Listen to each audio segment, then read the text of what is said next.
Welcome, fans of the Justice League universe. My name is Sam. In this podcast, Alessandro, Maniscalco, and I share our analysis of the DC films that are part of Warner Brothers' Justice League universe. Right now, we are focusing on Batman v Superman: Dawn of Justice, as we head toward the one-year anniversary of its release. We have a little special something planned for the anniversary on March 25th, and we want you to be a part of it, so be sure to stay tuned for an announcement at the end of this episode.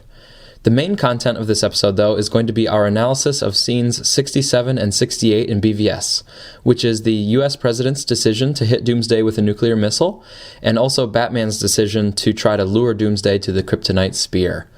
We left off last episode with Superman flying Doomsday straight up into the upper atmosphere. At first, he is pushing Doomsday in the middle of the back, and he flies him above the cloud line. And later, Doomsday is able to fight back, and he twists and lands a solid punch on Superman. But Superman has fully developed flight skills and is able to regroup quickly and flies back up and punches Doomsday even further out towards space. He punches him multiple times and then ends up grabbing Doomsday by the head to try to continue to fly him up farther. So this is not an easy task, but Supes is managing to get it done. And by the way, this is the third time we've seen Superman out in the upper atmosphere. The first time was back in Man of Steel during the joyous first flight scene that ends with him doing a flyby as an homage to the original Superman movie. Then later in Man of Steel, he and Zod have their fight out in the thermosphere for a while, around the satellites, before they crash back down to Metropolis. So it was established early on that Superman's flight abilities extend into the upper atmosphere. But after the first flight, since then, it hasn't really been a pleasant place for him to be. He ends up there when he's locked in life-or-death battles with supervillains. But I really like the look and feel of how they shot this first flight upward with Doomsday.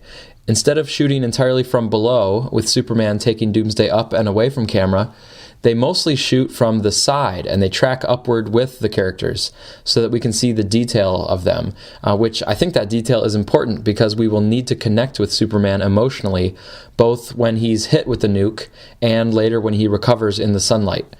And by shooting this from the side and tracking up with them, we also get to experience as an audience the atmosphere thinning out and turning into near space.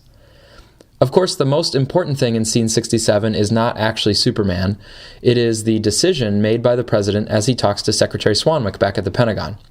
Just as Superman heads upward with Doomsday, we cut inside the Pentagon, where they are monitoring the situation, and they have Superman and Doomsday plotted on a map of the city, and they have a map of the city and the atmosphere above.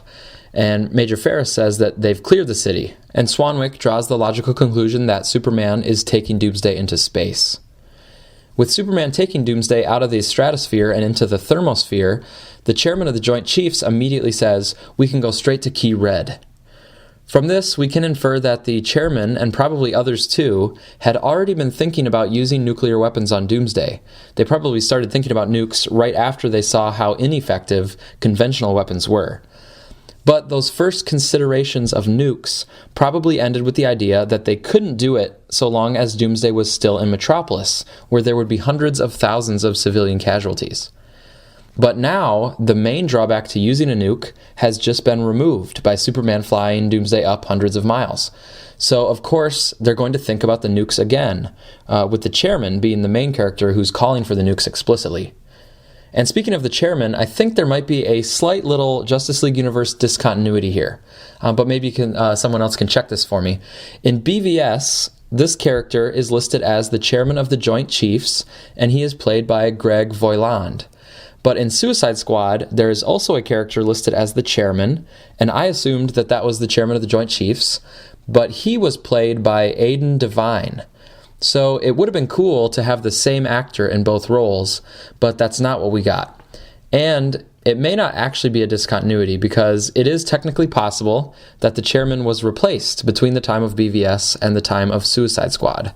That's unlikely, but it is possible. Anyway, this chairman says that they can go to Key Red, which means a nuclear strike. And Alessandro also noticed here that the color red has a special meaning in Superman lore because a red sun weakens kryptonite. And indeed, that is what's going to happen eventually with the nuclear strike. It's going to weaken Superman quite a bit. Swanwick reacts forcefully to the idea of a nuclear strike, though. He says, "Not yet. Are you crazy?"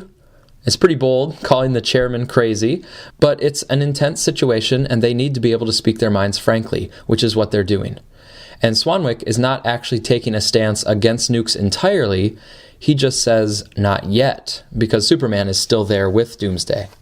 The chairman responds, they're high enough that we can nuke them without casualties. Importantly, the filmmakers actually cut off of the chairman in the middle of this line. They cut to Farris so that we can see her face as the chairman is saying casualties. And Farris looks right over at Swanwick with concern on her face. This is why it was important that Farris and Swanwick were both present in these scenes, because they actually have a personal relationship with Superman from Man of Steel. So it is very different for them than it is with the other military leaders or the president. Those people don't have personal connections with Superman, but the personal connections of Farris and Swanwick and the implicit dynamics that they bring to the scene are really great for linking Man of Steel and Batman v Superman together. And it's also great for giving a fairly straightforward scene more of an emotional punch. We're going to see those emotions again later, even without lines, as Farris and Swanwick get reaction shots as the nuke is flying up, and again later after the blast. Moreover, the personal connections speak to one of the main themes of the movie. In particular, it shows that people who actually know Superman personally are not swayed by the media and the false narratives like the masses are. Swanwick, Farris, Lois, and Martha. These characters are inoculated against Lex's efforts to defame Superman, and these people aren't so easily swept up in the public protests and angry sentiments.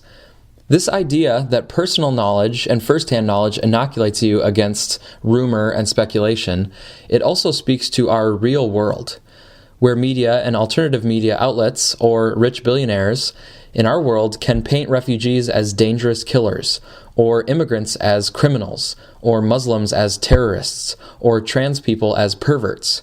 But those biased narratives don't work at all on people who actually have personal relationships with refugees, immigrants, Muslims, or trans people. So that's why Swanwick sticks up for Superman and does his job advising the president by leaning toward the phone and saying, "One casualty, Mr. President, Superman." At this point, it's now up to the president. After a brief pause, the president makes his call, saying, "God have mercy on us all." Just like back in Wayne Tower at the beginning of the movie with Jack, here we also have an explicit appeal to God right before a moment of destruction. And in this movie, Superman is often symbolically associated with God. So if we think about the substitution here, God have mercy on us all, the president is asking for God's mercy, but we can also think about Superman's mercy. The public has basically been hoping that Superman would remain merciful. And if mankind nukes Superman, but he survives, then mankind is really going to have to hope that he stays merciful rather than being angry that they nuked him. And of course, as we'll see later, Superman doesn't hold a grudge at all, even for a moment. He doesn't mind that they nuked him along with Doomsday. And after Superman recovers, he immediately goes back down to try to keep helping. So there's no animosity that he has toward mankind or the president. Superman is truly merciful and selfless. And by the way, the voice of the president is played by Patrick Wilson. He will next be in Aquaman as Orm, Aquaman's brother. And Wilson also worked in the past with Snyder on Watchmen. So anyway, the president calls for the nuclear strike. And I like how right after his order, we immediately cut to frantic action, because the president's word is decisive. Soldiers run through as an alarm sounds, and they turn their synchronized keys as we see Farris make the sign of the Catholic cross. Again, a prayer by humans calling out to God when things are going beyond their control. And we get an intense shot of Swanwick as he looks on. The president gives the final order to fire, and then we get another shot of the map of the city with the radar displaying the layers above the skyline. These layers, and the larger and larger spheres of the atmosphere that we've been talking about, they reminded us of Dante's Divine Comedy. Alessandro talked about the Divine Comedy back in our episode on scenes 55 through 58, and Dante wrote about heaven as being made up of concentric spheres. Here, in the heavens above Earth, the outer atmosphere, we are going to get a link between Dante's heaven and Dante's inferno, as Doomsday will fall from the heavens back down to a fiery earth. This might also connect to Paradise Lost and Satan's fall from the heavens. The shot of the map also works as a transitional tool in the movie because it preps us to cut back outside of the Pentagon. We see the nuclear missile being launched and roaring upward through the clouds, and so the nuke is on its way. Now, critics of the movie have said it was stupid to launch the nuclear missile, because Superman seemed to have it under control. The government should have just let Superman continue into space without interfering. But there are a couple of problems with this critique. One problem is that people are making unfounded assumptions about Superman, and another problem is that people are unfairly evaluating the president's decision. First of all, audience members may be relying on information from previous versions of Superman that we do not know still apply to this version of Superman. Yes, previous incarnations of Superman have flown all through space, no problem. So it seems like Superman should be able to take Doomsday all the way out as far as he wants and throw him into deep space or something like that. But we don't actually know if this version of Superman can fly into deep space.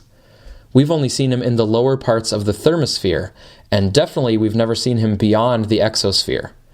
He may not be able to survive out where there's no oxygen left at all.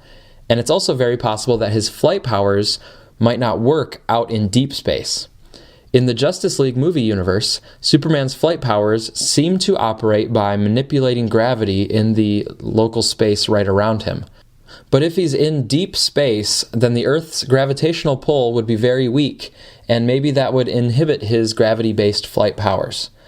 Or maybe he needs objects, or at least air molecules around his body to push against as he's flying. In the thermosphere, where we've seen him flying, he would still have some air molecules, but he wouldn't have those molecules out in deep space. In the movie, when we see him flying and pushing Doomsday even further out, he is still in near space or the upper atmosphere, not out in deep space where he would have to actually go to send Doomsday safely away from Earth. Now, I'm not saying that this Superman definitely cannot fly in deep space. I'm just saying that we don't know if he can. If in fact he can fly in deep space, then even in that case, we can't be sure how he would dispose of Doomsday, because Doomsday may also be able to eventually learn to fly out there, and so he could return to Earth as a threat. Thus, if the president thinks he has a way to kill Doomsday, that seems like a much more definitive solution than hoping Superman can fly in deep space and hoping that Doomsday never can. The critics of the nuclear strike also aren't judging the president fairly. The question is not, was firing the nuke the perfect thing to do? The question actually should be, was that a realistic thing for people to do in that position? Is it plausible that the president and the military would fire the nuclear warhead? I think it is very plausible, because for them, they're thinking the nuclear warhead is their one ace in the hole to defeat Doomsday, the biggest weapon that is within their control. And when they see the chance to use it, they jump on it. Maybe this was the wrong decision, but it is a realistic one, because they will want to do something rather than just sitting back and hoping for the best. This is similar to Superman later with the kryptonite spear. Sure, one option with the spear would be to throw it to Wonder Woman, but we don't know if that would have turned out well, and it would be hard for someone like Superman, who is a man of action, to defer the most crucial action to someone else rather than trying to do it himself. It's plausible that Superman would choose to wield the spear, even if it's not the perfect or the only course of action. And here with the president, it's very plausible that he would try to fire it because he feels like this is his one chance to do something that's within his power.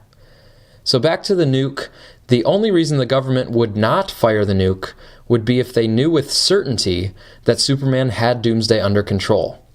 But how could the government know that Superman had Doomsday under control? They can't know that. And the fact is, he didn't have him perfectly under control, because ultimately Superman needed the kryptonite to kill Doomsday. In addition, there was still the open question of trusting Superman, given the political storm surrounding him along with the uncertainty of his complicitness in the couple of attacks.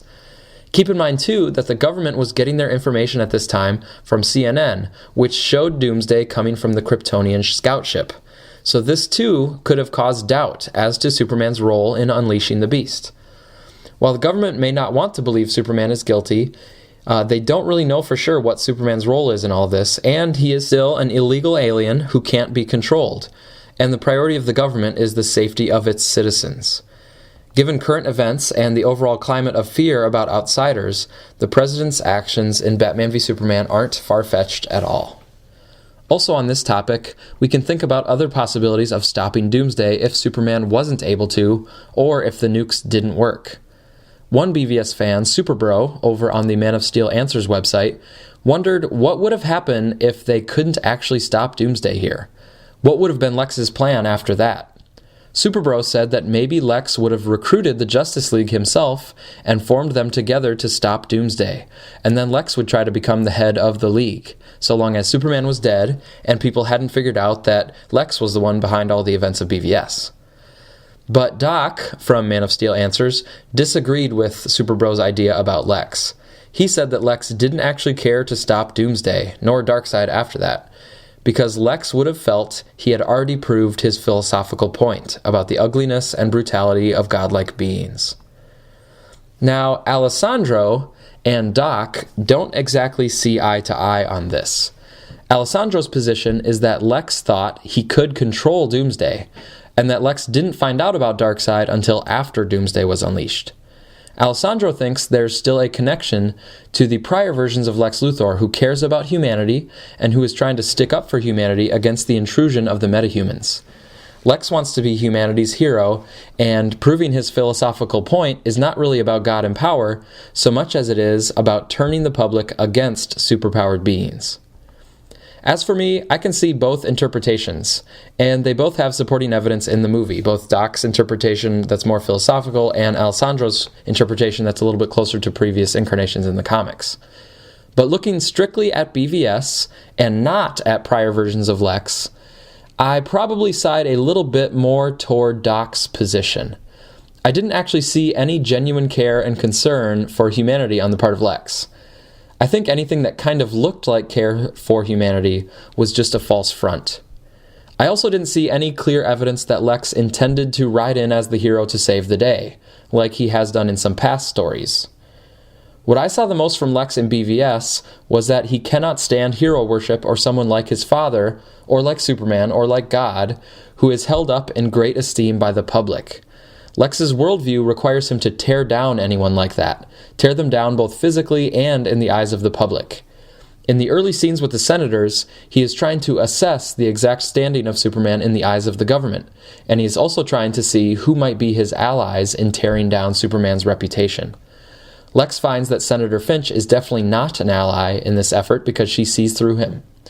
But Lex does find Wallace and Bruce, who have some anger and hatred that Lex can use. With respect to Doomsday, I think Doomsday was Lex's chance to play God, which is probably part of why Lex subconsciously hates God, because Lex isn't God. And he got to play God in a way that emphasized that power cannot be innocent. He created a monster that would cause people to appropriately recoil in horror, as he thought they should from Superman and from God, too. In terms of controlling Doomsday, I tend to go with the theatrical version as my main version, where there doesn't seem to be any explicit indication that Lex thinks he will control Doomsday.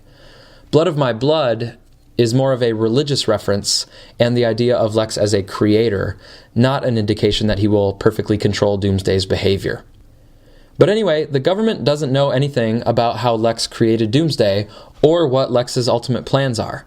So in terms of the government thinking about stopping Doomsday, a nuclear strike is a plausible option, and if that didn't work, they probably at that point would have figured out what Lex was doing in the scout ship and would have interrogated him or compelled him to try to help them find a way to stop Doomsday.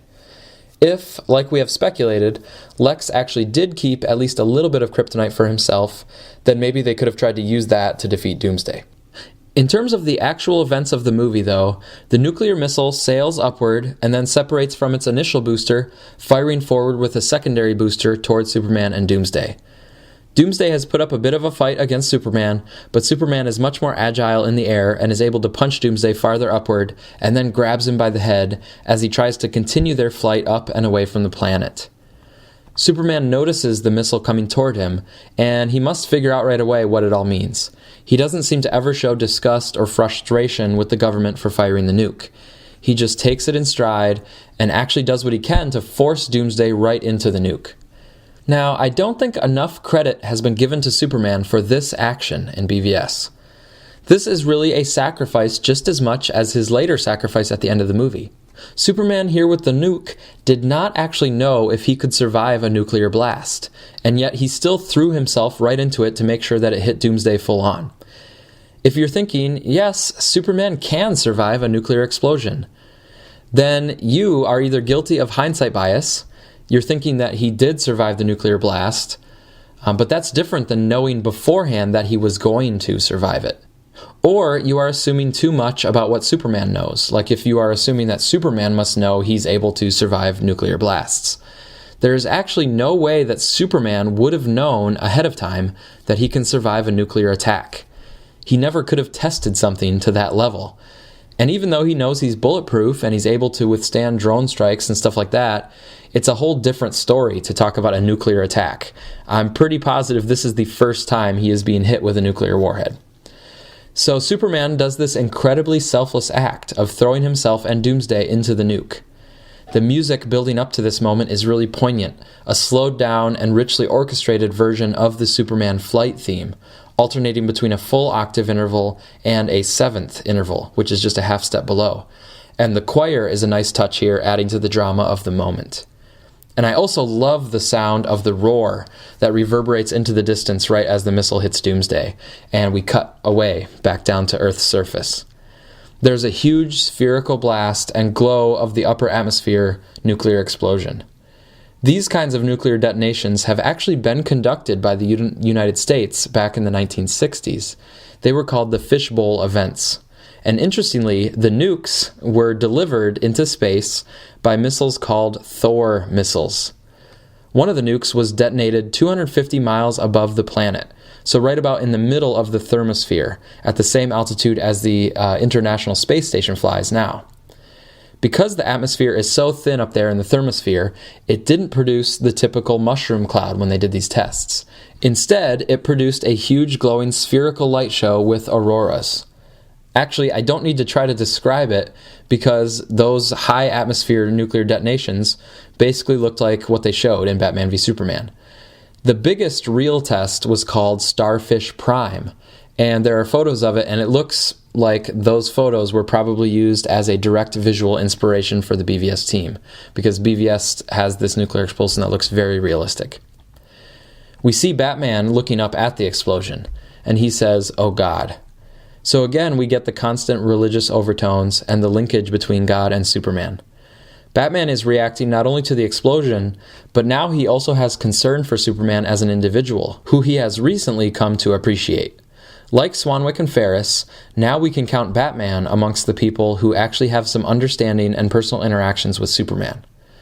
And of course, we also get a reaction shot from Lois, who has the closest and deepest relationship with Superman. She very well may think at this point that Superman is dead. And if you stop for a moment to think about Lois, she really goes through an emotional roller coaster during this one night. She isn't sure where Superman is, she figures out Lex's scheme, then she's almost killed, but then she is thrilled because Superman is back.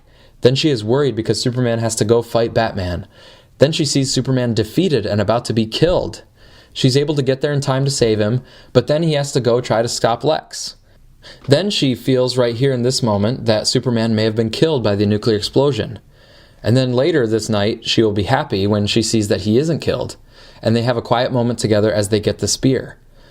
But then, after all of that, he actually will go off to sacrifice himself to defeat Doomsday, and she will end up cradling his dead body. If you have even an ounce of empathy, you have to really feel for Lois in these last sequences of the movie. Here in scene 67, Lois not only sees the nuclear explosion, but she also sees something crashing back down to Earth, but we can't quite tell yet what it is. So we cut back into the Pentagon, where Major Farris helps answer that question. She says that Projectile 1 has landed on Strykers Island. The Air Force signals officer comments that Strykers Island is uninhabited. So this is probably the one comment here where Warner Brothers went too far in compensating for the backlash against Man of Steel. Earlier, Anderson Cooper said the workday was over and the area around Doomsday was basically empty, and Batman said that the Gotham port is abandoned, but I don't think we needed the third explicit comment about a lack of civilian casualties. Now, that's my opinion, but maybe I'm wrong. Maybe without this third comment, people would have still found a way to criticize the movie for too much destruction or too much collateral damage. It might have been a sort of damned if you do, damned if you don't kind of situation for Warner Brothers.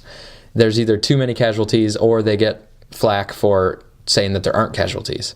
I personally don't think it was a problem to have this quick line, but I just don't think it was necessary either. And speaking of Strykers Island, this is a location that is based on the comic book universe. Strykers Island is an island prison near Metropolis, kind of like Rikers Island is for New York.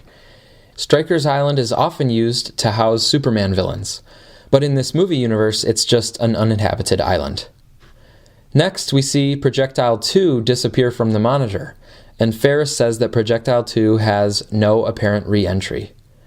The president asks what they mean by Projectile 2, and Swanwick has to turn back toward the phone, just like he did when he was trying to appeal for Superman's life, but this time he is breaking the news that Projectile 2 was Superman. And I personally love this next little moment of acting from Harry Lennix as Swanwick. He lowers his head at the thought of having lost Superman, but then an officer off-screen says, "Sir," and I just love how Lennix plays off the reaction in a truly reactive way, with his eyebrows lifting first, and then the eyebrows sort of pull his head up with them. And he's looking over, and you can just see that he is hoping for a moment that they've gotten a new read on Projectile 2. Maybe Superman is still alive. I'm impressed how Lennix could capture those subtle emotions and that shift in just a quick shot like that. And an inferior actor would have given away with their body language the fact that they were expecting the next line. Like you can see with an inferior actor that they were preparing to look up once the guy said, "Sir." But with Lennix, every time I watch it, it seems like he is truly going downward into a bowed head moment of silence, and then he is truly surprised and reacts to the "sir" by looking up. I really appreciate small moments of masterful acting like that. So anyway, we end up finding out that Projectile 1 is moving, and so Doomsday is still alive. Our listener Angelo had a few thoughts about rebirth and falling back to Earth. Quote, BVS even seems to allude to biblical truths about afterlife in general. Zod was a villain in Man of Steel, and in the afterlife is born as a deformed demonic being by way of Doomsday. And Superman dies too. So in Justice League, I'm certain there will be some reference to him coming back, reborn truly as he was, but perhaps even changed and more powerful. Plus, there's the scene in Man of Steel where Clark and Zod fall to Earth. But in BVS, instead of falling back to Earth, only Doomsday crashes, and Clark stays in space, or in heaven as it were, and he regenerates. A lot of clever, almost eschatological foreshadowing by Zach, end quote. So thanks, Angelo. It is a nice connection back to Man of Steel and possibly forward to a rebirth in Justice League. And now that we've seen Doomsday's literal fall, Alessandro wanted to mention a couple more things about Paradise Lost by Milton. Doomsday's fall from the heavens alludes to Paradise Lost, in which Satan falls from God's grace and is banished to hell. This also harkens back to Gustav Dor's illustration for Paradise Lost, which shares similarities with and likely inspired the painting in Lex's house. When discussing that painting, Lex says that devils come from the sky. In the long term, that was probably a foreshadowing of Darkseid, but in BVS itself, it also foreshadowed this moment of Doomsday falling from above. Having been hit by a nuke, Doomsday is now ready for his next stage of development. The camera moves smoothly around him as bones burst out of his back, and as he looks at his own body, and bones are popping out of his arms too, and he punches the ground, getting a gauge on his new strength. Gravity also seems to be affected near Doomsday, because we can see large rocks floating around him. So it's like a bigger version of the dust that rises when Superman takes off for flight. Then, Doomsday erupts into another energy blast. There's a boosh effect. This time, it has an added blast of heat vision, or more like heat face. This shows the audience that Doomsday has grown more powerful. And the solar flare blast goes up into space, and the camera goes with it, bringing us back up to check in on Superman. We first see Superman's hand and wrist, accentuated against the horizon, and right away we can see that something is wrong. It looks very skinny and sickly. The camera continues panning, and we get this ghostly gray version of Superman, with his suit still intact, but his body obviously in really bad shape. It is a really striking image, and the light hitting him on just one side of the face, with shadows under his eyes, it really emphasizes the moment.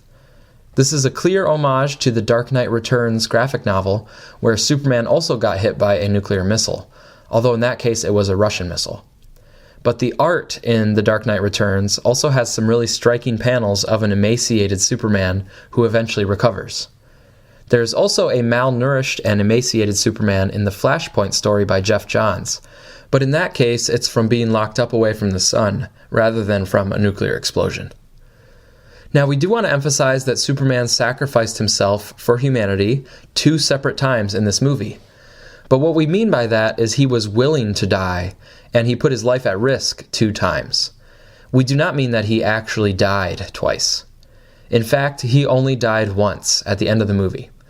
Right here, with the nuke, he was damaged and weakened, but not actually killed. And you don't have to take our word for it. Zack Snyder himself actually explained in an interview after the movie was released that Superman didn't die from the nuke. He was just severely injured. But Snyder says Superman does actually die at the end of the movie. He dies, but it's just that his cells don't degenerate, and that's why we'll be able to have him come back later. So hopefully this clears up some misconceptions. Some people think Superman died both times, and he is just able to come back from the dead both times. And other people think that Superman never actually died in either case. He just gets close to dying both times, but he can recover. So though both of these things are actually wrong, he did not die from the nuke, but he does die when he's weakened by kryptonite and Doomsday stabs him through the chest.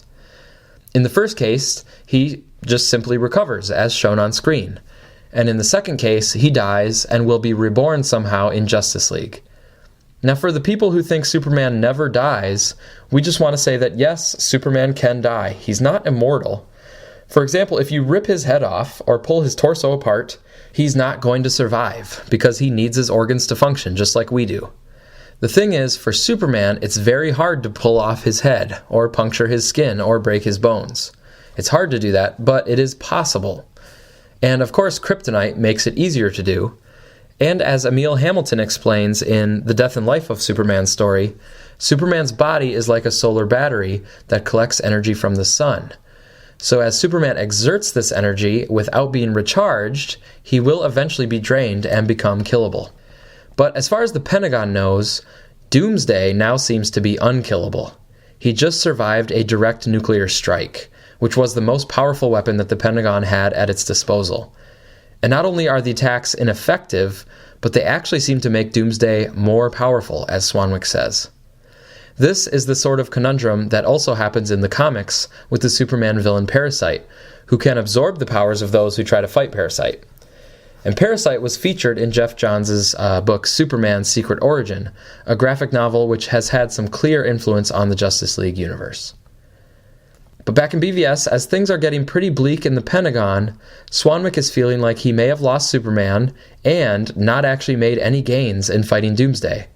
And the president actually then calls Swanwick by his first name, Calvin, which emphasizes how desperate the leaders feel at this moment. Swanwick calls Doomsday unkillable, which is a perfect moment to cut to Batman. Batman as a character is known for finding some way or coming up with some plan to do what seems impossible. Batman here is flying over to Strykers Island to assess the situation with Doomsday. He sees him still alive amongst the destruction of the island, and now Doomsday uses his heat face in a much more controlled way. He tracks and almost hits the Batwing as Batman ducks below a hill just in time. This brings us into scene 68, where we get to see the payoff of the Batwing vehicle. It wasn't really crucial earlier for the warehouse scene. We saw it a little bit, but it wasn't really central to the warehouse scene. But they showed it to us there as a setup for this scene, where Batman needed to be able to lure Doomsday over to Gotham. Batman talks to Alfred, which allows us to hear the last little bits of exposition that are needed before the big Trinity showdown with Doomsday. Batman puts it together that a Kryptonian monster will probably be affected by kryptonite in the same way as a Kryptonian, and so the kryptonite spear will be the key to defeating Doomsday. All the preparation Bruce had done earlier in the movie with that big montage, and all of his dark journey toward revenge and trying to do something that matters, may actually finally get to be put to good use after all. This may actually be a thing that he can do that will matter. Alfred is well aware of Bruce's entire emotional journey, and Alfred shows a bit of frustration when he says that Kryptonian weapons might kill Doomsday if you had any left. This is basically a little jab or a told you so type of comment from Alfred, because Alfred had tried to talk Bruce out of using the kryptonite against Superman, but Bruce wasn't listening back then. And now that there is an actual threat from a real enemy, Alfred is wishing that they had all their kryptonite resources available. Batman says that he does have 1 round of the kryptonite gas, so that's a clear reminder to the audience to be on the lookout for that round at the climax of the battle. But the main thing will be the kryptonite spear, which is, of course, the main answer to the question of how to defeat Doomsday. And by the way, I really love the map that Alfred is looking at in this scene. It shows Batman's actual flight trajectory, and it seems to match up perfectly with what we see with the Batwing. And it also maps the altitude and the cities of Metropolis and Gotham, so that we can see how everything fits together, with Strykers Island in the middle. So that's a very cool detail. I like that map a lot. Batman then says that he's going to get Doomsday to chase him back over to the port of Gotham where the spear is. Some people have said that Batman should have just left Doomsday where he was and gone to get the spear by himself. But there is no reason to assume that Doomsday would just stay there on the island. We saw before that Doomsday's attention is easily grabbed, like with the helicopters, and he can jump really great distances. And we'll see in a second that he can even jump all the way off the island. So if Doomsday was left alone, it is possible and actual probable that he would go and attack an actual populated area of one of the cities. But by bringing Doomsday along, Batman feels like he is maintaining responsibility over Doomsday, and he is bringing him to an abandoned port rather than to a populated area. We see another Batwing strafing run, like we did outside the warehouse, and he does get Doomsday to jump after him, and Doomsday fires another heat face blast as he jumps. The light from Doomsday's heat face is used for a match cut with the rising sun up in space. As our eyes adjust to the light, we start to see the silhouette of Superman with his arms out wide and his cape flowing in space. Then we cut to the front of Superman, and we get this beautifully epic shot of Superman healing in the sunlight. The camera pushes in slowly as Superman gradually heals and his chest fills out. The music uses the choir again to emphasize the moment when his red eyes open. It is a truly remarkable and memorable visual moment. This is also the perfect place to sequence and to put Superman's recovery in the sequence of events here, because we see Superman heal, and then we're going to see Batman get in trouble. So at that time when Batman's in trouble, we are thinking that Superman is the one who will arrive just in time to save the day. But it turns out to actually be Wonder Woman. That little misdirect is one of many things that makes Wonder Woman's appearance so effective. But before we get there, we have a few shots where we see Doomsday completing his leap and still firing his heat face at Batman. He actually wings the Batwing right at the end, and Batman is rocked inside his cockpit and crashes up against a brick building. Even before the Batwing comes to rest, Batman is already trying to unbuckle his harness and get out of there. But Doomsday slides down the side of a building and slides right up to Batman. The music cuts out as Batman looks up and realizes he can't really get out of this.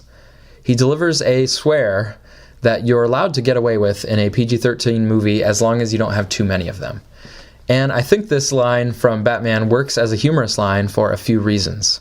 First, it is a line that happens at the end of Batman's fight with Doomsday, not in the middle of a fight. Second, we as the audience know that Batman is not actually going to die, so it is not making light of an actual life or death situation. Also, we just saw Superman heal, so now we feel a little bit more relaxed knowing Superman's okay. We know Batman's going to be okay, so this line works as a moment of humor because there's not a real threat that's actually happening. And third, it is funny because Batman has been in this angry and vengeful funk for basically the whole movie. And it humanizes him and shows a bit of a soft underbelly that he would swear just like the rest of us if he were about to get blasted in the face. If he had had a bunch of funny one-liners all the way along before this line here would have been watered down. But instead, this is one of his only funny lines, and it ends up really emphasizing the moment. And after the fact, after this whole thing, it may have been good for Batman to have this near-death experience, because it might have helped him to reevaluate his choices and rededicate himself at the end of the movie. So anyway, Batman puts up his arms and grits his teeth, and Doomsday fires another blast straight at him, but we see a blur drop down from the sky just in time. So that is our analysis, and we now have Wonder Woman's arrival into the final fight, so we will continue that momentum into our next episode. And speaking of Wonder Woman, I was rewatching BVS in its entirety recently, and it really hit me this viewing just how great that photo was from 1918. Wonder Woman's posture and facial expression are just fantastic in that photo. And the way they positioned everyone else around here really emphasizes that she actually is the toughest one in the group. Even amidst hardened soldiers, she really looks the toughest, and like the others will defer to her. And in this viewing that I had of the movie, it just really hit home how truly exceptional it is to have a war photo of active soldiers with a woman standing right in the middle. It's a role that, in movies and in reality, we just have not allowed women to hold. Not because they can't, but because society has sidelined them. It is so great to have Wonder Woman stepping up and taking that central role. And I'm also glad that Warner Brothers has continued in that spirit of the first photo by also featuring Wonder Woman in the center of many other formations since then. And it's also great that they've included her fully in the merchandising. It all comes together to get me really excited for the Wonder Woman movie this summer. Alright, so before we close, we want to make an announcement about our special episode on March 25th. We are planning to complete our BVS scene-by-scene analysis before March 25th, so that on the 25th we can do a retrospective episode that looks back over the film as a whole. And we want to invite you, the listeners, to look back over the film with us. So what we are asking is for you to identify one of the main things that you love about Batman v Superman, and to record a short audio clip describing what you love about it. Maybe it's a particular scene that you think is really great and you can tell us why you love that scene. Or maybe it's a certain character or certain character arc you can tell us about. Or maybe it's something about the creators, or anything at all really. But please try to key in on something specific that you love about BVS, and then tell us about that. We don't really want to hear your list of 15 things that you love about it, but we would love to hear from 15 of you about one main thing that each of you loved. If you are able to audio record yourself, that would be great. And please include your name in the clip. In terms of length, short and sweet is totally fine, but you can also go for like 1 to 2 minutes if your love requires a bit of explanation. But try to aim for less than 2 minutes so that we can include multiple people. And please send your audio files to me at my personal email address, ottensam@att.net. That's OTTENSAM@att.net. If you'd rather not record actual audio, that's fine. You can also send a written email message to ottensam@att.net, and we will still try to include you. But we are hoping for some audio files so that you can be heard in your own voice. So just to recap, we want to hear from you about one of the main things that you loved about BVS. This whole episode that we're going to be making can be like a love letter to the creators who did such a great job and took some real risks on this movie. We want to publish the episode on March 25th, so give us time to edit it, and please submit your input to ottensam@att.net by March 15th. That's March 15th for submissions, please. We're really looking forward to hearing from you, and thanks for listening. Shoutouts to Man of Steel Answers and the Suicide Squad cast, and thanks again.